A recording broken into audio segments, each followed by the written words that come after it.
Salut, moi c'est Ireg. Il n'y a plus assez d'humains pour parler, alors nous les Trophéus avons décidé de nous exprimer. Savez-vous combien de reproducteurs au sein de notre groupe?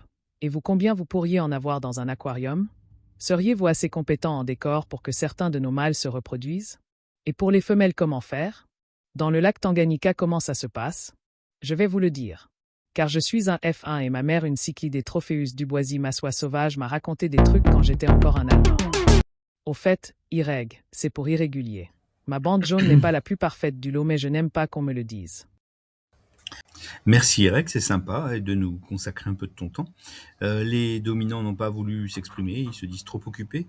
Il est vrai que je vous connais tous individuellement, puisque j'ai fait beaucoup de fiches avec des photos d'observation pour vous repérer et vous distinguer, ce qui est possible avec les massois. Quant à ce qui concerne le lac, il y a un scientifique mais trop rare sur votre comportement social, qui n'est pas assez étudié, je trouve, pas assez observé.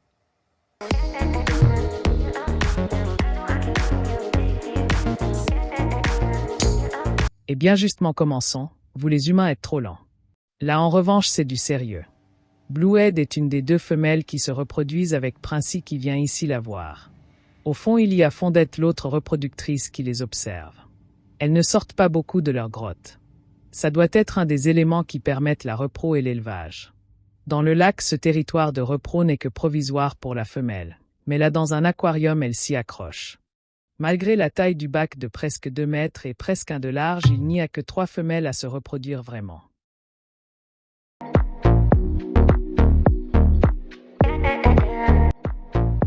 Subtil équilibre. On voit ici Princey qui pénètre dans la grotte de Bluehead sans demander quoi que ce soit. Il est le seul à pouvoir le faire. C'est donc bien aussi son territoire. À côté, devant, à gauche, se tient Babette. Donc, tout est possible. Les mâles ont besoin d'une grande plage de sable pour pouvoir parader, se manifester. Et 70, 80 cm sur une cinquantaine. Et à 80 cm, on voit le territoire de Fondette qui, elle aussi, se reproduit. Donc, ça peut jouer aussi la rivalité entre femelles. En tout cas, tu ne lui as pas mis assez d'épaisseur de sable à cet endroit. Regarde, on voit la vitre du fond. C'est normal qu'il nettoie, ça doit être impeccable pour que les partenaires voient bien les œufs et qu'ils soient exempts de salissure. Oups, ok, désolé, j'essaierai de faire mieux la prochaine fois. Princey sort de la grotte de sa femelle et il est le seul à pouvoir y pénétrer, il est sur son territoire partout. Ben quoi, c'est normal, il patrouille. Nous faisons ça aussi dans le lac. Il passe dans la grotte puis derrière le rocher et va visiter Fondette. Les territoires des 2 à 5 femelles des mâles du lac sont en périphérie. Ici pareil, alors en fait il suit les frontières. Justement, Ireg, est-ce que tu pourrais me dire, puisqu'il regarde là, on est à la limite de chez Papillon Gris, le mâle qui tient l'arrière, qui n'a pas de plage de sable, mais bon, peu importe, pourquoi il y a aussi peu d'attaques frontales entre les mâles dominants? Pourquoi veux-tu qu'il risque de se blesser face à un adversaire aussi fort? Chaque mâle dominant est surtout inquiet des mâles extérieurs qui eux risquent de lui piquer ses femelles et plus encore peut-être. C'est pour cela que c'est aussi policé, sauf incident de frontière. On arrive rarement à la prise de bouche. Chacun des 2 propriétaires avance et recule de part et d'autre de la frontière, puis les 2 retournent à leurs occupations. Les gens qui voudraient se lancer dans un aquarium de 1,20 m, déjà, il n'y a place que pour un mâle, donc il n'y aura pas trop de risque d'affrontement pacifique, ça risque d'être très violent. 1,50 m, ça fait 2 mâles, 2 femelles, 3 femelles. Je parle bien sûr des individus reproducteurs. Alors bien sûr, quand on passe à 7 mètres de longueur, on peut avoir une quinzaine de femelles qui se reproduisent, dont 5-6 tout le temps en incubation. Mais ce sont des bacs géants et des bacs d'exception. Dans le lac, un mâle peut avoir 1 ou 2 mètres carrés à défendre. Dans un aquarium, c'est notre communication très codifiée qui minimise les affrontements.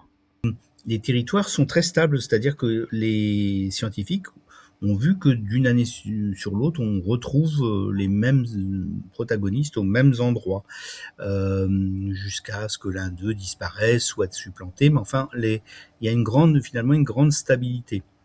En tout cas, chez les Duboisy Massois, c'est comme ça que ça marche, et la femelle vient se reproduire sur le territoire du mâle. Bah tu sais bien que beaucoup sont des simulacres de repro. C'est du chiquet. Justement, tu pourrais nous dire, toi, comment distinguer un vrai accouplement d'un simulacre de reproduction? Ce n'est pas un secret qu'il convient de partager avec les humains. Je ne suis pas mandaté pour te le dire. Sympa, bah écoute, c'est pas grave, je vais me passer de toi, on rembobine. Et là, je vous donne la solution, c'est un simulacre. On est certain que les alevins sont issus d'un seul mâle. Ça a été prouvé scientifiquement par des études. Donc en fait, je pense que c'est une espèce de rituel d'apaisement. Simulacre forcément, puisque Chevron ne s'est jamais reproduite selon moi. Et en plus, ça n'est pas son mâle. Donc je pense qu'il y a une question d'apaisement social qui explique peut-être en partie les bonnes relations qu'il y a entre voisins de harems différents. Hypothèse. Pas mal. C'est pas mal pour un humain. Mais je ne dirai rien de plus. Et vous dis au revoir.